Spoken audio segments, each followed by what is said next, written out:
늦가을 바람이 부는 어느 회색빛 새벽이었어요.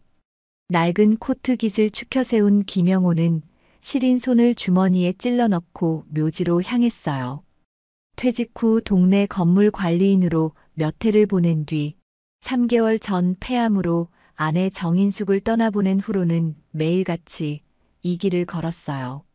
안개가 서서히 깔린 묘지 언덕길은 새벽마다 적막이 감돌았고 잔가지들이 사방으로 뻗어 있어 조금은 을씨년스러워 보였어요. 하지만 김영호에게는 그 모든 분위기가 무감각하게 느껴졌어요. 마음속에는 오직 한 가지 생각, 바로 아내가 잠들어 있는 그곳으로 가야 한다는 생각뿐이었어요. 여보, 조금만 기다려. 김영호는 집을 나서기 전 거실 한편에 놓여 있는 아내의 영정사진을 바라보며 작게 중얼거렸어요. 사실 이런 말을 한다고 해서 아내가 대답해 줄 리는 없지만 그나마 그것이 그의 하루를 시작하는 유일한 방식이었어요. 텅 빈 마음으로 몇 달을 지냈더니 퇴직 후 행복하게 지내자던 수많은 계획들이 전부 사라져버렸다고 느꼈어요. 커다란 어둠에 홀로 남겨진 기분이었지요. 묘지에 가까워질수록 안개가 짙어졌고 김영호는 속으로 다시 한번 아내를 떠올렸어요. 아내는 늘 아침 일찍 일어나 창문을 열고 환기를 시키며 밝은 목소리로 따뜻한 차를 건네곤 했어요.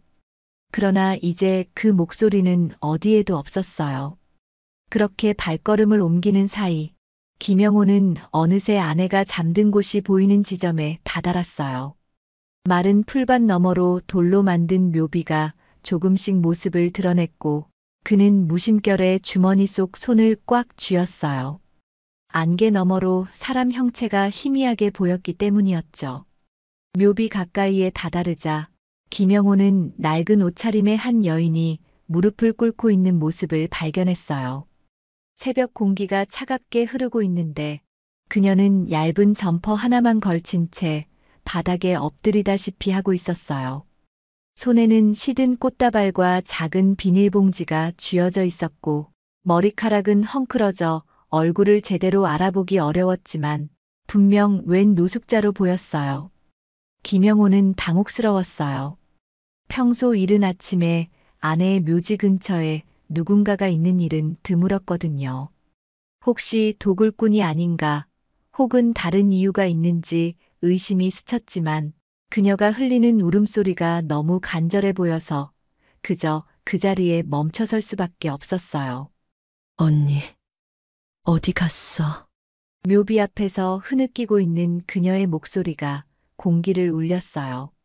김영호는 그 말에서 언니라는 호칭을 듣고 문득 심장이 덜컥 내려앉는 기분이 들었어요. 언니라고 부른다니 혹시 아내를 아는 사람일까 하는 생각이 스쳤지요. 동시에 그녀의 옆모습이 왠지 익숙하게 느껴졌어요. 아내의 젊은 시절 사진이 떠오르며 가슴이 덜컥 내려앉았어요. 두 사람은 분명 다른 존재지만 이상하게도 닮은 분위기가 맴돌았어요. 김영호는 무심결에 가까이 다가섰고 그녀는 고개를 들어 김영호를 바라봤어요. 초췌한 얼굴에 지쳐 보이는 눈빛이었지만 분명히 아내와 닮은 부분이 있었어요. 그 순간 김영호는 어떤 말을 먼저 해야 할지 알 수 없어서 그저 묵묵히 시선을 떨구었어요. 무슨 일이신가요? 혹시 이 묘지에 관련이 있으신 분인가요? 그가 힘겹게 물었어요. 그러자 그녀는 눈물을 닦으며 흐릿한 목소리로 대답했어요. 여기 정인숙 묘지 아닌가요? 제가 많이 늦었는데 언니가 보고 싶어서 왔어요. 김영호는 아내의 이름이 그녀의 입에서 튀어나오자 아내가 생전에 남긴 말을 떠올렸어요. 어딘가에 동생이 있다고 종종 이야기하긴 했지만 제대로 설명해 주진 않았는데 혹시 이 사람이 그 동생일까 하는 생각이 들었어요. 그는 그녀가 누구인지 확인하기 위해 조심스럽게 한 걸음 다가갔어요. 정인수, 제 아내의 이름이 맞습니다. 그런데 언니라고 부르시는 걸 보면 혹시 친동생이신가요? 그 말에 그녀의 어깨가 미세하게 떨렸고 다시 한번 울음이 터지려는 듯 했어요. 네, 저는 정미경이라고 해요. 언니가 이렇게 떠난 줄도 몰랐어요. 김영호는 당혹과 충격이 한꺼번에 밀려왔어요. 아내가 평소 동생을 잃어버렸다는 식으로 아련하게 말하긴 했지만 직접 만난 건 이번이 처음이었어요. 하필 아내가 떠난 뒤에야 나타나다니 참 기구한 운명이란 생각이 들었어요. 한참 동안 흐느끼던 미경을 일으켜 세우고 김영호는 잔잔하게 묘비 옆에 있는 작은 벤치로 안내했어요. 새벽 기운이 차갑게 피부에 와 닿았고 안개가 서서히 걷히면서 묘지 전체가 어렴풋이 모습을 드러냈어요. 벤치에 함께 앉은 둘은 아무 말도 하지 않았어요. 미경은 연신 손을 비비며 울먹였고 김영호는 그 모습을 어떻게 위로해야 할지 몰랐어요. 머릿속에는 수많은 질문이 맴돌았지요. 어떤 사연으로 동생이 이렇게 노숙자가 되었는지, 왜 이제야 나타났는지, 실례가 안 된다면 어떻게 지내셨는지 조금만 말씀해 주시겠습니까? 김영호가 조심스럽게 운을 뗐어요. 미경은 서서히 고개를 끄덕이며 자신의 과거를 털어놓기 시작했어요. 20살 무렵 언니의 남자친구를 마음속으로 좋아하게 되었다고 했어요. 그 미묘하고 복잡한 감정을 감당하기 어려워 도망치듯 떠났고 오랫동안 연락을 끊은 채 지냈다고 했어요. 돌아오고 싶었지만 이미 모든 게 엉켜버렸다고 느껴 그냥 시간이 흘러가도록 내버려 두었다고 했어요. 그렇게 떠나서 별별 일을 하며 지내고 집에 연락 못했습니다. IMF 때 다니던 공장이 망하면서 길바닥에 나앉았고 그 뒤로 아무 연고도 없이 살았습니다. 미경이 떨리는 손으로 얼굴을 가렸어요. 그 세월 동안 겪었을 절망감과 외로움이 엿보였어요. 김영호는 그 이야기에 놀랐어요. 분명 아내가 평생 동생을 찾으려 했지만 어디에서도 찾지 못했던 이유가 이거였구나 싶었어요. 제 아내도 동생을 애타게 찾았습니다. 혹시라도 동생이 힘든 상황에 처해 있지 않을까 노심초사했어요. 그리고 늘 말했어요. 동생이 언젠가 돌아오기만 한다면 꼭 보듬어 주겠다고 했어요. 그 말을 들은 미경은 다시 울컥하며 고개를 떨궜어요. 제가 너무 어리석었습니다. 너무 부끄럽고 죄송해서 차마 연락도 못하고 이렇게 언니가 떠난 뒤에야 여길 찾았어요. 김영호는 미경의 손을 살며시 잡으며 서서히 마음을 추슬렀어요. 지난 35년이라는 세월이 두 사람의 삶을 얼마나 크게 바꿔놓았는지, 언니인 정인숙이 생전에 얼마나 동생을 그리워했는지, 그 모든 사실이 복합적으로 떠올랐어요. 그날 아침 둘은 한참 동안 아내의 묘지 앞에 머물렀어요. 김영호는 주머니에서 낡은 사진 한 장을 꺼내 보였어요. 인숙이 소중히 간직하던 사진이었는데 20살 무렵 쌍둥이처럼 닮은 두 자매가 나란히 웃고 있는 모습이었어요. 이 사진 아내가 늘 아끼던 건데 아시나요? 미경은 사진을 보자마자 어깨를 떨었어요. 예전에도 제가 이 사진이 너무 싫어서 마음이 복잡했을 때가 있었습니다. 언니랑 제가 너무 닮아서 제 마음이 언니를 향해 죄를 짓고 있다고 느꼈습니다. 그녀는 사진을 바라보며 흐느꼈어요. 한 장의 사진에 담긴 자매의 미소가 지금 이 순간에는 너무나도 아프게 느껴졌지요. 김영호는 잠시 눈을 감았어요. 아내가 생전에 왜 그토록 동생을 찾아 헤맸는지 이제 알 것 같았어요. 아내는 분명 동생이 잘 지내고 있길 바라는 마음으로 기회만 된다면 다시 만나 이야기를 나누고 싶어 했던 거였어요. 아내는 동생을 진심으로 사랑했습니다. 그러니까 너무 죄책감만 느끼지 않으셨으면 해요. 그 말에 미경은 고개를 끄덕였어요. 하지만 마음속 깊은 곳에서는 여전히 커다란 후회가 가라앉지 않는 듯 했어요. 며칠 후, 김영호는 묘지에서 다시 마주친 미경을 집으로 초대했어요. 아직 갈 곳도 정해지지 않으셨다면 우리 집에서 며칠 지내시는 게 어떻겠습니까? 제가 어떻게 언니 집에 들어갑니까? 하지만 결국 김영호의 간곡한 요청에 조금씩 마음이 열렸는지 미경은 조심스럽게 그의 집 현관에 발을 들였어요. 정말 괜찮으신가요? 언니가 살던 집인데 제가 이렇게 들어와도 되는지 마음이 복잡합니다. 김영호는 고개를 끄덕였어요. 아내도 분명 반겼을 거예요. 생전에 늘 동생을 집으로 데려와 같이 살고 싶다고 말했으니까요. 현관에서 신발을 벗고 들어서자 거실 한쪽에 아내의 영정사진이 가장 먼저 눈에 들어왔어요. 미경은 그 자리에서 잠시 멈춰서 사진을 바라봤어요. 사진 속 언니는 단정한 머리를 하고 부드럽게 웃고 있었어요. 그 미소가 너무나 익숙해서 미경은 괜스레 눈시울이 붉어졌어요. 김영호는 미경에게 아내 방을 보여주며 필요하다면 이 방을 써도 좋다고 했어요. 방 안에는 아내가 쓰던 물건들이 그대로 남아 있었어요. 책장에는 아내가 평소 읽던 소설들과 노트들이 꽂혀 있었고, 화장대 위에는 머리빗과 작은 향수병, 그리고 예전에 병원에서 받았던 약 봉투까지 그대로였어요. 문득 방 한편에 놓인 사진첩이 눈에 들어왔어요. 김영호는 미경에게 조심스럽게 사진첩을 건넸어요. 이건 아내가 직접 만든 사진첩입니다. 결혼 초부터 쭉 찍은 사진들이 모여 있어요. 중간중간 동생 이야기도 언급되어 있습니다. 미경은 사진첩을 넘기다가 언니가 작게 적어둔 메모를 발견했어요. 오늘도 동생이 생각난다. 어디서 뭘 하며 지내고 있을까? 그걸 본 순간 미경은 손을 입에 대고 울음을 삼켰어요. 언니가 자신을 얼마나 찾고 그리워했는지 이렇게 직접 확인하니 마음이 더욱 무너졌어요.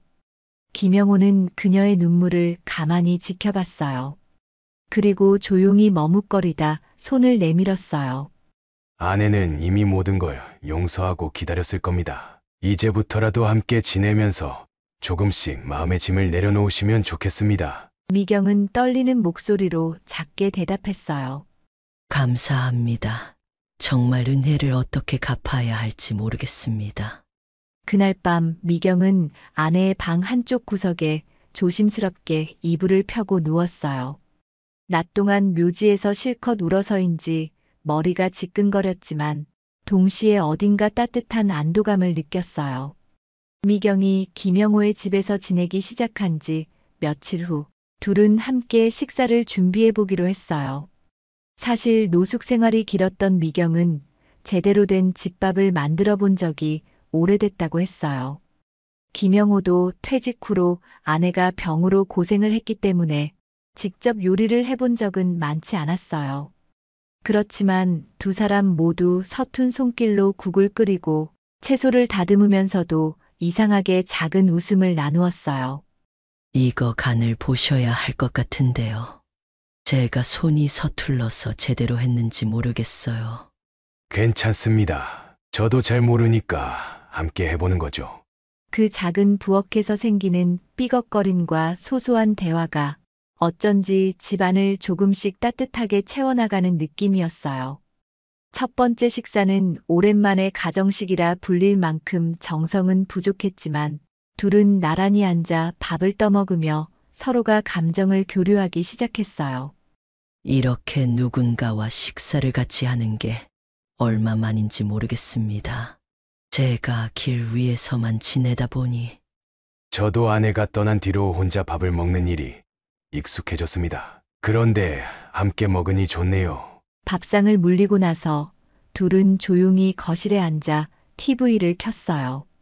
화면에서는 일상적인 뉴스가 나오고 있었지만 둘 다 딱히 집중해서 보지는 않았어요.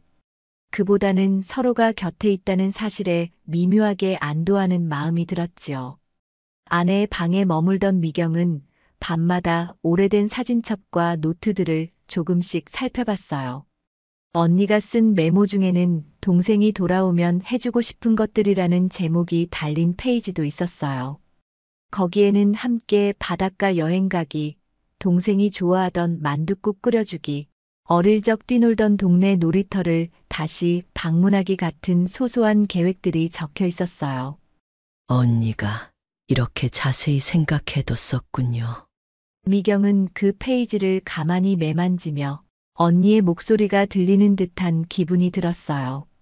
왜 나는 그런 언니를 떠나와서 이렇게 늦게야 돌아왔을까 하는 후회가 더욱 깊어졌지만 언니가 남긴 흔적들이 오히려 자신을 다시 일어서게 만드는 힘이 될 것 같다는 생각도 희미하게 들었어요. 그 즈음 김영호는 거실에 앉아 아내의 사진을 한 장씩 꺼내보며 회상에 잠겨 있었어요. 대화를 많이 나누고 싶어도 미경이 혹여 마음 아파할까봐 쉽사리 언니 얘기를 꺼내지 못했어요. 그래도 서로가 존재하는 것만으로도 어느 정도 위안을 얻는 듯 보였어요. 어느 날 미경은 밤늦게까지 잠을 이루지 못하고 베개를 움켜쥐고 있었어요. 겨우 안정이 찾아왔나 싶었는데 악몽에 시달린 듯 이마에 땀이 송골송골 맺혀 있었지요. 노숙 시절의 기억이 꿈속에서 되살아나곤 했어요. 배고픔에 떨며 기차역 의자 위에서 잠을 청하던 때 아무 이유 없이 행인의 비난을 받았던 순간들, 동전 몇 개를 구걸하기 위해 무작정 지하도를 떠돌던 날들 그러다 문득 깨어나면 지금 자신이 따뜻한 이불 속에 있다는 사실에 놀라곤 했어요. 왜 하필 이제야? 언니가 세상을 떠난 뒤에야 이렇게 기회가 찾아온 걸까? 미경은 아내 방 한구석에 놓인 작은 스탠드 불빛에 의지해 혼잣말로 중얼거렸어요. 죄책감과 안도감이 교차하며 눈물이 다시 솟아오를 것만 같았어요. 바로 그때 방문 밖에서 살짝 인기척이 들렸어요. 김영호였어요. 혹시 못 주무시는 겁니까? 물이라도 좀 드릴까요? 김영호의 걱정스러운 목소리가 들렸고 미경은 문틈 사이로 작게 대답했어요. 괜찮습니다. 잠깐 악몽을 꿨습니다만 곧 괜찮아질 거예요. 대답은 했지만 김영호는 걱정되는 마음에 조용히 방문 앞에 서 있었어요. 이처럼 누군가가 자신 때문에 밤늦게까지 깨어있는 상황이 미경에게는 낯설면서도 따뜻하게 느껴졌어요. 다음 날 아침 김영호는 미경에게 묘지를 함께 다녀온 뒤 근처 작은 도서관에 가보지 않겠느냐고 물었어요. 동네에서 운영하는 공공도서관이 최근 직원을 구한다는 이야기를 들었다고 했어요.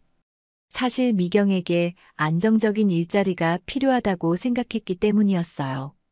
노숙 생활에서 벗어나려면 일단 조그만 일이라도 시작해야 한다고 생각한 거예요.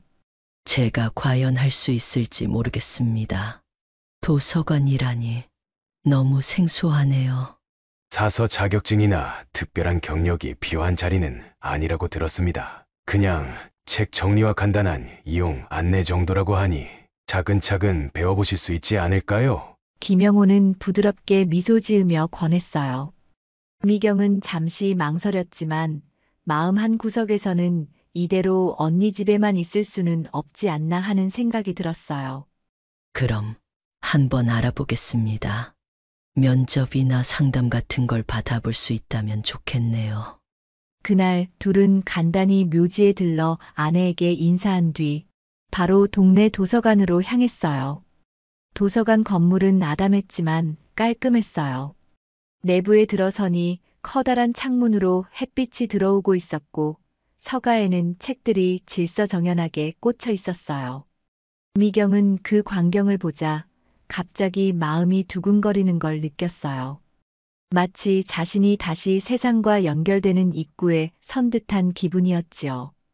도서관장으로 보이는 중년 여성이 인터뷰를 진행했어요. 미경은 긴장한 탓에 말이 자꾸 엉켰어요. 이력서는 제대로 쓴 적도 없고 공백 기간이 너무 길어 할 말이 없었지요. 하지만 적어도 지금은 의지할 곳이 있고 다시 살겠다는 결심이 있다고 솔직히 털어놓았어요. 제가 여러 사정으로 거리를 떠돌며 지냈습니다. 하지만 이제 한 곳에 정착하고 싶습니다. 책을 다루는 일이 서툴긴 해도 열심히 배울 자신은 있습니다. 면접을 마치고 나오는 길에 도서관장이 친절하게 인사를 하며 며칠 안에 연락 준다고 했어요. 김영호와 미경은 도서관 현관에서 슬며시 서로의 눈빛을 마주치며 작은 안도의 미소를 지었어요. 그리고 집에 돌아오는 길에 미경은 어딘가 기분이 이상하다고 솔직히 털어놓았어요. 이렇게 다시 사회에 발을 내디디려 하다니 제게 이런 날이 오리라고는 생각조차 못했습니다. 저도 아내를 떠나보낸 후로 한동안 아무것도 하지 않았습니다만 의외로 삶은 계속 이어지더군요. 좋은 소식이 오기를 바랍니다. 그날 저녁 둘은 소박하게 식사를 하며 도서관 면접 이야기를 나눴어요. 미경이 혹시라도 불합격 통보를 받으면 어쩌나 하는 걱정도 했지만 김영호는 격려했어요. 이 동네에 도서관엔 인력난이 있다고 들었습니다. 분명 희망이 있을 겁니다. 며칠 후 도서관으로부터 합격 통보가 왔어요. 미경은 너무 놀라서 전화를 받은 뒤에도 한동안 아무 말도 못했고 전화를 끊은 뒤에야 작은 외침을 뱉었어요. 제가 합격했답니다. 김영호는 거실 소파에 앉아 있다가 벌떡 일어나 기쁜 표정을 지었어요. 정말 잘 됐습니다. 이제부터 천천히 배우시면 되겠네요. 미경은 기쁜 동시에 왠지 모를 두려움이 밀려왔어요. 새로운 일을 시작한다는 사실도 그렇고 세상 밖으로 나간다는 게 한편으로는 무섭게 느껴졌어요. 하지만 언니가 살아있었다면 틀림없이 잘해낼 수 있다고 말해주었을 거라는 생각에 용기를 냈어요. 열심히 해보겠습니다. 언니도 어딘가에서 저를 응원해주고 있겠지요. 그날 밤 방으로 돌아온 미경은 아내 정인숙의 사진 앞에서 작게 인사를 건넸어요. 언니, 나 일하게 됐어. 동생이 이제 제대로 살아보려고 해. 창밖으로 스치는 바람이 부드럽게 방 안을 맴돌았고 미경은 모처럼 편안한 마음으로 잠을 청했어요. 도서관 첫 출근 날 미경은 유난히 일찍 일어나 준비했어요. 김영호는 아침밥을 차려주며 말했어요. 저도 한동안 집에만 있었다고 해도 아내가 있었다면 이렇게 차려줬을 겁니다. 서로 머쓱해하면서도 따뜻한 기운이 식탁에 감돌았어요. 도서관에 도착하자 담당 직원들이 새로운 미경에게 친절하게 일의 흐름을 설명해줬어요.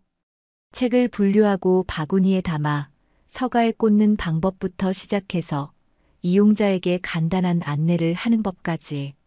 처음에는 어리둥절했지만 하나둘 배워가면서 점차 익숙해졌어요. 중학생 친구들이 자습하러 많이 오는데 혹시 질문하면 당황하지 마시고 일단 담당 사서님께 안내해 주시면 됩니다. 네, 알겠습니다. 열심히 해보겠습니다. 도서관 책장 사이를 바쁘게 돌아다니다 보면 어느새 시간이 훌쩍 지나갔고 미경은 뿌듯함을 느꼈어요. 내가 정말 다시 사회 속에서 일할 수 있게 됐구나 하는 감동이 서서히 밀려왔어요. 출근과 퇴근이 규칙적으로 이어지면서 미경과 김영호의 일상에도 변화가 생겼어요. 아침에 둘이 함께 식사하고 헤어진 뒤 저녁이 되면 다시 집에서 마주 앉아 그날의 이야기를 나누는 사이가 되었어요. 특히 도서관에서 겪은 일들, 예컨대 아이들이 어떤 책을 좋아하는지, 어르신들이 옛 추억을 떠올리며 어떤 시집을 찾는지, 그런 자잘한 에피소드를 말하면 김영호는 경청했어요. 오늘은 한 초등학생이 저한테 이 책은 무슨 내용이에요 하고 물어봐서 제가 내용을 잘 몰라서 살짝 당황했어요. 그래서 책 뒤 표지를 함께 읽으며 설명했네요. 아이들도 금방 친근해하나 보군요. 더 많은 일을 익히다 보면 점점 편해질 거예요. 이야기를 주고받다 보면 아내 정인숙의 목소리가 가끔 떠오르기도 했어요. 예전 같으면 김영호는 그 기억에 사로잡혀 울거나 침묵에 빠졌을 텐데 이젠 조금 달라졌어요. 미경이 옆에 있어 아내의 빈자리가 전부 채워지는 건 아니지만 그래도 함께 나누는 일상의 따뜻함이 그를 조금씩 회복시켜주고 있었어요. 어느 주말 미경은 김영호에게 언니의 묘지에 다녀오자고 제안했어요. 지난 며칠 동안 도서관 일을 하면서 느낀 걸 언니에게도 전해주고 싶었거든요. 묘지 언덕을 오르는 길에 가을빛이 완연했어요. 마른 풀 사이로 낙엽이 수북하게 쌓여 있고 잔잔한 바람이 흩날려 노란색과 붉은색 물결을 만들어냈어요. 둘은 아내의 묘비 앞에 섰고 미경은 작은 꽃 한 송이를 놓고 생각에 잠겼어요. 언니, 이렇게 작은 직장이지만 자리도 생기고 집에서도 편히 지낼 수 있게 됐어. 내가 조금씩 강해지고 있어. 김영호도 묘비를 조심스럽게 쓰다듬으며 중얼거렸어요. 여보, 당신 동생 정말 잘해내고 있네. 나도 매일 당신을 생각하지만 이제는 예전처럼 괴롭고 무기력하지만은 않아. 그 순간 마치 아내가 거기에 있는 듯한 느낌이 들었어요. 나뭇가지 사이로 스며드는 가을 햇살이 따스하게 묘비를 감싸고 있었지요. 사람이 함께 지내다 보면 예기치 못한 갈등이 생길 때도 있어요. 어느 날 김영호는 허리 통증으로 병원 진료를 받고 오는 길에 미경에게 미리 연락을 하지 않고 그냥 혼자 다녀왔어요. 미경이 퇴근해 돌아와서야 그 사실을 알았고 순간 속상한 마음에 짜증을 냈어요. 이런 일은 미리 말씀해 주시면 제가 함께 가드릴 텐데요. 왜 혼자 고생을 하십니까? 병원 가서 진통제 처방만 받으면 될 일이라 괜히 걱정 끼치고 싶지 않았습니다. 작은 말다툼처럼 보였지만 사실 미경은 이제 가족으로 받아들인다고 해놓고 왜 내게 의지하지 않으시나 하는 서운함이 컸어요. 김영호 역시 오랜 습관대로 혼자 해결하려다 보니 미경의 입장을 배려하지 못했어요. 결국 저녁 무렵이 되어서야 서로 마음을 풀고 차분히 이야기를 나눴어요. 저도 충분히 의지하고 싶지만 그 방법을 잘 모르겠습니다. 아내가 떠난 뒤 혼자 지내는 게 너무 익숙해져서. 제가 너무 예민하게 받아들였습니다. 앞으로는 저도 더 신경 쓰겠습니다. 그 작은 갈등을 겪으면서 둘은 서로가 가족으로서 함께 살아가는 데 필요한 대화를 더 많이 해봐야 한다는 사실을 깨달았어요. 가을이 깊어지면서 묘지 주변의 나무들은 잎을 거의 떨어뜨렸고 앙상한 가지들이 드러났어요. 언덕을 오를 때마다 찬바람이 옥기 사이로 스며들어 한층 쌀쌀해졌어요. 김영호와 미경은 주말마다 거르지 않고 성묘를 했어요. 떨어진 낙엽을 치우고 때로는 꽃을 꽂고 아내에게 근황을 전했어요. 여보, 이번에 건강검진을 다시 받아봐야겠어. 당신 동생도 함께 가준다고 하네. 언니, 나 이제는 예전처럼 도망치듯 살지 않을 거야. 작은 걱정이라도 나누고 살 거야. 누구도 대답해주지 않는 무덤 앞에서 두 사람은 매번 진심을 털어놓았고 그 행위가 서로에게 큰 위로가 되었어요. 아내의 존재는 사라졌어도 그녀가 남긴 끈은 동생과 남편을 계속해서 이어주고 있었어요. 어느 날 묘지 관리인과 얘기를 나누던 김영호는 납골당 관리 보조 일을 제안받았어요. 묘지와 가까운 납골당 쪽에서 인력이 필요하다는 것이었지요. 김영호는 잠시 망설였어요. 매일같이 고인의 흔적을 마주하는 일이 슬픔을 더 깊게 만들지는 않을까 걱정되었어요. 하지만 동시에 아내 곁에서 일하는 게 의미 있을 수도 있겠다고 느꼈어요. 납골당 관리 보조를 해볼까 합니다. 어찌 보면 아내와 더 가까워지는 일이기도 하고 다른 유가족분들을 도울 수 있다면 좋겠습니다. 그 선택을 존중해요. 다만 힘들어지시면 꼭 말씀해 주세요. 결국 김영호는 그 일을 수락했고 얼마 뒤부터 납골당에서 꽃꽂이 정리나 시설 유지 보수 같은 잡다한 일을 하게 되었어요. 그곳에서 다양한 사연을 가진 사람들을 보며 그는 자신이 아내를 잃었을 때 느꼈던 슬픔을 조금씩 승화하는 방법을 터득해 갔어요.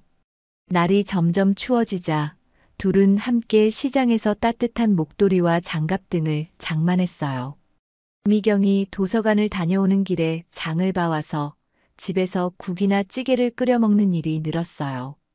어느새 함께 사는 가족의 모습이 자연스러워진 거예요. 아내의 방은 여전히 미경이 사용했지만 방 곳곳에는 언니의 흔적이 배어 있었어요. 미경은 가끔 혼잣말을 하며 사진을 쓰다듬었고 김영호도 그 말을 들으며 담담하게 미소를 지었어요. 이런 식으로라도 언니와 계속 대화하는 느낌이 듭니다. 어색하긴 하지만 마음이 편해져요. 아내도 분명 반가워할 겁니다. 둘은 때때로 과거를 떠올리며 애잔함에 잠기기도 했지만 이전처럼 무너질 듯한 절망감은 아니었어요. 그 안에는 어느 정도 수긍과 받아들임, 그리고 서로에 대한 믿음이 깔려 있었어요. 긴 겨울이 지나고 봄이 왔어요. 묘지의 언덕에는 다시 풀과 작은 꽃들이 자라나기 시작했어요. 김영호와 미경은 함께 꽃씨를 뿌리며 아내가 좋아했을 법한 야생화를 키워보기로 했어요. 이렇게 꽃을 심어두면 언니가 조금 더 기뻐하지 않을까요? 아내가 좋아하던 국화도 심고 싶습니다. 국화가 피면 참 예쁘겠지요. 둘은 조그만 삽과 물뿌리개를 챙겨 흙을 고르고 씨를 뿌리면서 작은 희망을 심는 기분이 들었어요. 다음 달이면 싹이 나겠지요? 하고 기대를 나누는 순간 서로의 얼굴에 잔잔한 웃음이 번졌어요. 봄바람이 언덕을 부드럽게 휘돌아 비쳤고 어디선가 새소리까지 들려왔어요. 그 소리가 마치 너희는 잘 지내고 있구나 하고 속삭이는 듯 했어요. 집에 돌아온 뒤 미경은 예전부터 써놓은 작은 노트를 다시 펼쳤어요. 그 안에는 노숙 시절의 괴로움과 두려움이 가득했는데 이제는 그 페이지를 마주봐도 숨고 싶지 않게 됐어요. 새로운 페이지에 언니에게라고 제목을 붙이고 짧은 편지를 쓰기 시작했어요. 언니, 혹시 이 글을 볼 수 있다면 얼마나 좋을까? 그래도 나는 이제 괜찮아. 언니가 없지만 형부와 함께 언니의 집에서 살면서 도서관 일도 하며 행복을 찾아가고 있어. 내가 이 집에 들어왔을 때 언니는 이미 떠난 뒤였지만 이상하게 언니를 더 가까이 느끼게 됐어. 다음에는 언니가 못 가본 곳도 가보고 언니가 꿈꾸었던 일도 조금씩 해볼게. 사랑해. 늦어서 미안해. 하지만 남은 생은 절대 포기하지 않고 살도록 할게. 쓰다 보니 눈물이 흘렀지만 그 눈물은 전과 달리 후회와 자책만이 아니라 회복과 다짐이 섞인 감정이었어요. 그 뒤로도 시간이 계속 흐르면서 미경은 도서관에서 더 많은 책임감을 갖게 됐고 김영호는 납골당 일에 보람을 느꼈어요. 주말이 되면 늘 아내의 묘지에 들러서 꽃을 가꾸고 인사를 했어요. 처음에 통곡하며 눈물로 지새웠던 그 장소는 이제 둘이 나란히 서서 대화를 나누는 평온한 공간이 되었어요. 여보, 당신 동생이 독서 모임까지 이끌게 됐어. 요즘 젊은 사람들과 소통한다고 하네. 언니, 나 이제 사람들 앞에서 책 소개도 하고 있어. 아직 어색하지만 언니도 흐뭇해하겠지. 어느 날 관리인 할아버지가 언덕 아래를 가리키며 웃으며 말했어요. 두 분은 정말 가족이 되셨습니다. 묘지를 돌보는 모습이 꼭 한 집안인 것 같더군요. 김영호와 미경은 살짝 쑥스러운 표정을 지으면서도 마음 깊은 곳에서 우리는 진짜 가족이라는 걸 재확인했어요. 계절이 바뀌고 꽃이 피고 지는 동안 둘은 언니이자 아내인 정인숙의 부재를 슬픔으로만 여기지 않고 삶을 이어가는 힘으로 삼았어요. 그리고 그렇게 각자의 자리에서 한 걸음씩 나아갔지요. 여보, 우리는 잘 지내고 있어. 늘 함께 있다고 믿을게. 언니, 이제는 내가 떠나지 않을게. 고마워. 묘비 앞에서 울던 그날의 통곡과 오열은 어느덧 잔잔한 그리움이 되어 서로를 이어주는 끈으로 바뀌었어요. 떠난 이가 남긴 사랑은 그 어떤 이유로도 끊어지지 않았지요. 그리하여 늦가을 새벽 묘지에서 시작된 이 특별한 만남은 따뜻한 가족의 형태로 다시 태어났어요. 언니를 잃고 길을 헤매던 동생과 아내를 잃고 허무에 빠졌던 남편은 이제 서로가 서로에게 가족이 되어 남은 인생을 함께 보듬으며 살아가게 되었어요. 그 무렵부터 김영호와 정미경은 조금씩 일상을 공유하며 예전과 다른 감정을 느끼기 시작했어요. 처음에는 서로를 아내의 동생과 언니의 남편이라는 위치로만 인식했지만 마음 한편에서 상대를 향한 미묘한 설렘이 자라나고 있다는 사실을 깨닫게 되었지요. 낮에는 각각 자신의 일을 보며 분주하게 지냈지만 저녁이면 식탁에 마주 앉아 온종일 있었던 일들을 조곤조곤 이야기하는 시간이 둘에게 무척 소중했어요. 요즘 책을 정리하고 이용객들을 응대하다 보면 언니가 늘 제 옆에서 웃고 계시는 기분이 들어요. 그리고 오빠, 아니 형부에게도 신기하게 의지가 돼요. 나도 마찬가지죠. 아내가 떠난 뒤로는 한없이 외롭고 쓸쓸했지만 이제는 집에 돌아오면 처제가 반겨준다는 사실이 참 따뜻하게 다가와요. 두 사람 모두 서투른 감정이었어요. 아내와 언니를 동시에 잃은 아픔을 공유한 사이였기에 이 새로운 마음이 과연 옳은 것인가 스스로에게 묻기도 했습니다. 그러나 그 질문은 마치 봄눈처럼 사르르 녹아들어 더 깊은 유대감으로 바뀌어 갔어요. 서로가 마음의 상처를 다독여주고 공허한 부분을 채워주면서 예전에는 느끼지 못했던 함께한다는 행복이 찾아온 것이지요. 어느 날 밤 거실 소파에 나란히 앉아 대화를 나누던 도중 미경은 조용히 입을 열었어요. 사실 이런 마음이 들 줄은 전혀 몰랐어요. 제가 아직도 언니의 자리를 차지하는 건 아닐까? 혹은 형부도 언니만 떠올리는 것은 아닐까 복잡한 생각이 많았습니다. 나도 아내에 대한 그리움이 여전해요. 하지만 그 마음과 별개로 처제를 향한 새로운 감정이 내 안에 자라고 있다는 걸 솔직히 말하고 싶었어. 그 순간 둘 사이에 잠시 정적이 감돌았어요. 그러나 그 정적 안에는 묘한 따뜻함과 떨림이 뒤섞여 있었어요. 미경의 눈시울은 촉촉해졌고 김영호의 목소리에는 약간의 떨림이 배어나왔어요. 저 이 마음을 숨기지 않고 더 솔직해져 보고 싶어요. 나도 그래요. 시간이 더 흐르기 전에 우리 마음을 아내에게도 떳떳하게 전하고 싶어. 그들은 서로를 바라봤고 마치 언젠가 이 일이 운명처럼 예정되어 있었다는 듯 자연스럽게 손을 맞잡았어요. 방 한구석에서 은은하게 비치는 스탠드 불빛이 이제 막 피어나는 두 사람의 마음을 축복하듯 따스하게 깜빡였어요. 다음 날 미경은 도서관 업무를 마치고 급히 귀가했어요. 김영호는 납골당 관리인 일을 마무리하자마자 곧장 집으로 돌아왔지요. 두 사람은 눈빛만 봐도 알 수 있을 만큼 서로를 반갑게 맞이했고 작은 식탁 위에 국과 반찬을 꺼내놓으며 자연스럽게 함께 요리를 시작했어요. 오늘은 내가 시장에서 장을 좀 봐왔어요. 오빠가 좋아하는 두부 요리, 그리고 따뜻한 국도 함께 끓여볼게요. 도와줄게요. 나도 이제 부엌에서 뭘 해야 할지 조금씩 알 것 같아. 둘이 부엌에서 어깨를 나란히 하고 칼질을 하는 모습은 평범한 부부의 단란한 풍경 같았어요. 김영호는 예전에는 상상조차 못했던 일상을 미경과 함께 누리고 있음을 실감했어요. 아내가 떠난 뒤로 식탁 위에 이렇게 풍성한 온기가 감돌 줄은 예상 못했다고 생각했어요. 늦은 저녁 식사를 마친 뒤 둘은 아내의 방에 들어가 사진첩을 펼쳐봤어요. 언니이자 아내였던 정인숙의 사진들이 빼곡히 붙어 있는 앨범이었고 사진 한쪽 모서리에 적힌 메모들을 보면서 미소 짓기도 했어요. 이 사진은 인숙이가 생전 기념일에 맞춰 촬영했던 거야. 그때 저 코트가 참 잘 어울렸는데. 언니, 표정이 밝아 보이네. 이렇게 행복해 보이다니.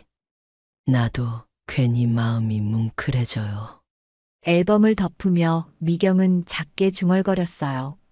언니에게 우리가 이런 마음으로 함께 지내고 있다고 솔직히 고백하고 싶어요. 아마 언니도 기뻐해 주겠죠. 나도 그렇게 믿어요. 오히려 우리를 이어준 것은 아내의 마음이라고 생각해요. 두 사람은 그날 밤 마치 중요한 결심을 한 사람들처럼 마음을 굳게 다졌어요. 머지않아 언니이자 아내였던 정인숙의 무덤을 찾아가 새로운 인연을 다시금 허락받고 싶다고 생각했지요. 어느 맑은 아침, 김영호와 미경은 함께 아침 식사를 마치고 아내의 묘가 있는 묘지 언덕으로 올랐어요. 그동안 잡초를 뽑고 씨앗을 심었던 자리에는 이제 앙상했던 겨울가지를 밀어내며 여기저기 새싹과 꽃들이 뽐내듯 피어나고 있었어요. 듬성듬성 피어난 들꽃이 묘비 주위에 살며시 채색을 더해주고 있었지요. 묘비 앞에 선 두 사람은 잠시 서로를 바라봤어요. 그리고 미경이 먼저 무릎을 살짝 굽히고 정인숙의 묘비에 손을 얹었어요.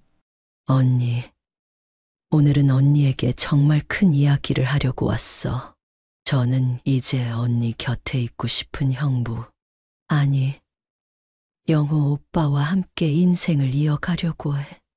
여보, 혹시 당신이 보고 있다면 우리가 서로 의지하고 사랑하게 되었음을 허락해줘. 처음엔 막연히 의무감과 상실감을 나누었지만 지금은 진심으로 서로를 생각하고 있어. 두 사람의 음성은 묘지 주변에 고요하게 울려 퍼졌어요. 언덕 위로 부는 바람은 이전처럼 서글프지 않았고 마치 축복인 양 온화하게 얼굴을 스쳐갔어요. 잠시 뒤 김영호는 조심스럽게 주머니에서 작은 반지 상자를 꺼냈어요. 아내에게 줬었던 반지가 들어있었어요.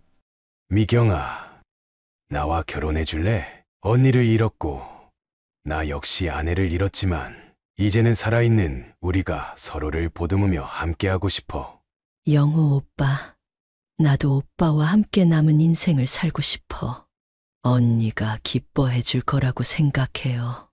미경은 눈가에 맺힌 눈물을 닦으며 김영호의 손을 꼭 잡았고 김영호는 살짝 떨리는 손길로 반지를 그녀의 손가락에 끼워 주었어요. 그런 뒤 둘은 나란히 묘비에 손을 얹었어요. 언니, 우리 축복해 줄 거지? 여기 있지는 않아도 늘 함께 있다는 걸 알아. 여보, 당신이 보낸 선물로 생각하고 앞으로 미경이와 함께 행복하게 살 거야. 그날 두 사람은 첫눈에 보이는 결혼식이 아닌 가장 소중한 사람 앞에서의 약속을 나누었어요. 주변에 아무도 없었지만 오히려 그것이 더 진솔하고 경건하게 느껴졌어요. 이후로는 본격적으로 두 사람이 부부라는 이름으로 일상을 함께하기 시작했어요. 도서관에도 납골당 관리실에도 둘의 새로운 소식이 전해졌고 사람들은 처음엔 놀라기도 했지만 대체로 따뜻한 축하를 보냈어요. 결혼신고는 조촐하게 마쳤어요. 번듯한 예식장을 빌려 호화롭게 진행하지는 않았지만 서로가 소중한 존재임을 확인하고 법적인 절차를 밟는 것으로 충분했어요. 미경은 자신이 이제 아내가 되었다는 사실이 실감나지 않았어요. 김영호 역시 마음이 뭉클했어요. 아내를 떠올릴 때마다 죄책감이나 슬픔이 아니라 따뜻한 미소가 번졌어요. 둘은 어느 따뜻한 날 다시 묘지를 찾아가 작은 꽃다발을 놓았어요. 새로 부부가 된 두 사람이 손을 맞잡은 모습이 어색하면서도 보기 좋았지요. 주변에 함께 온 묘지 관리인 할아버지와 납골당 동료들은 진정한 가족이 되었다고 하며 진심으로 축하해 주었어요.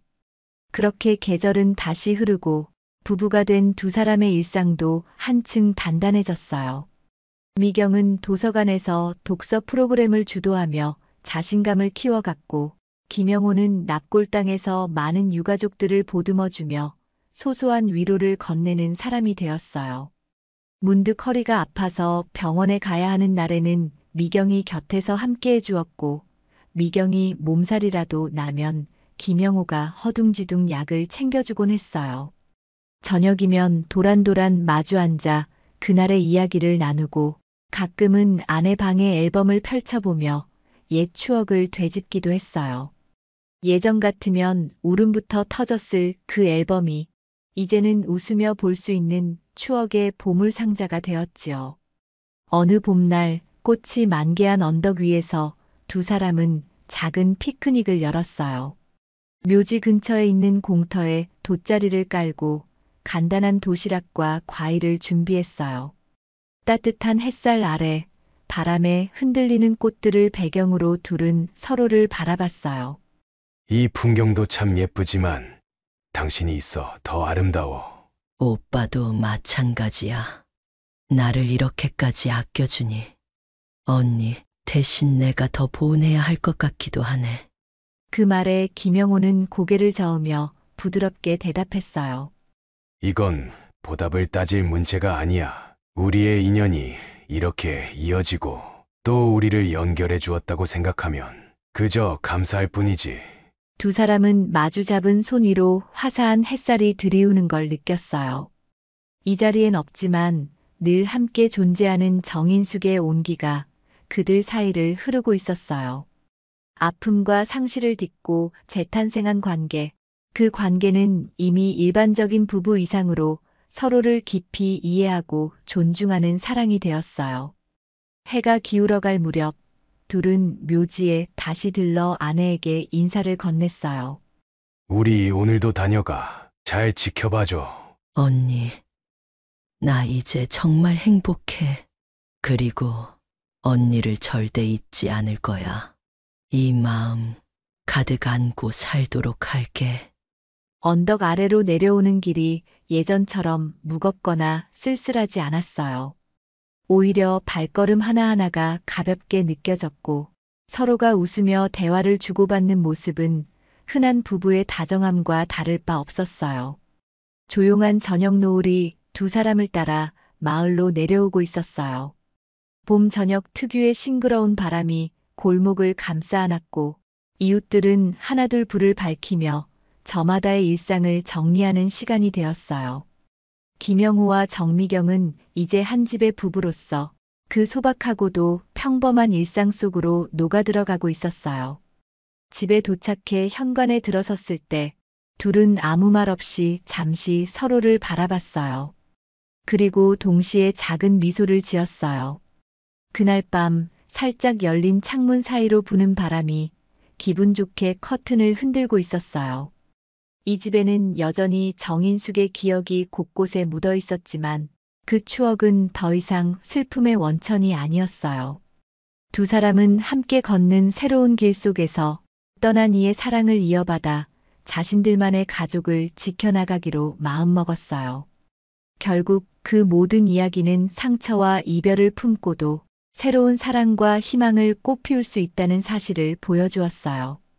그리하여 언니를 잃고 방황하던 동생, 그리고 아내를 잃고 허무에 빠졌던 남편은 부부라는 이름으로 다시 태어나 남은 생을 함께 바라보며 살아가게 되었어요.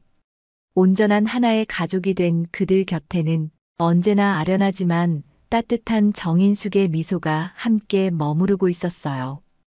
사랑해. 나도 사랑해요.